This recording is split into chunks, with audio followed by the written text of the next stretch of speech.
马上就是端午节了，又到了该包粽子的时候。今天我就用最简单的方法包4角粽子，保证一看就会。如果买的干粽子叶，一定要放水里边煮10来分钟，上边会有一些脏的东西，记得一定要多清洗2遍，再把粽子叶的根部给它剪掉，粽子叶这一块也就处理好了。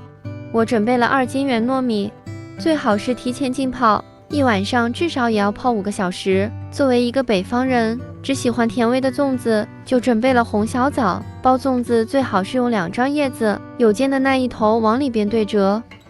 一般包粽子是窝一个窝，但是对新手来说有点困难，我是直接把边缘往里边折了一下，因为我也是从新手过来的，那时候老是包不好煮一锅粥出来。先放糯米进去，再放自己喜欢吃的红枣或者是蜜枣。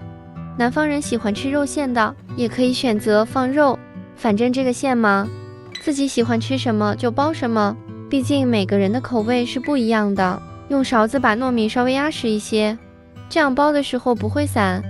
抓住尾部的粽子叶，直接扣过来捏住2边，这样给它包裹起来。整理一下没有包裹住的边缘，再把多余的粽子叶折叠过来，拴上绳系起来就可以了。我也尝试过3角粽子的做法，但是那个好像有点难度。我包的这个是最简单的，而且还不会跑线，对于新手来说也是很轻松就能掌握的。看看一个4角粽子就包好了，放入锅内，加入没过粽子的水，盖上盖子，开中小火煮2个小时，关火后再焖上2个小时。每年端午节我是必包粽子的，因为我很少去超市买那种速冻的，它真的不好吃，还是自己做的有那种糯米的香味。你也赶紧试试吧。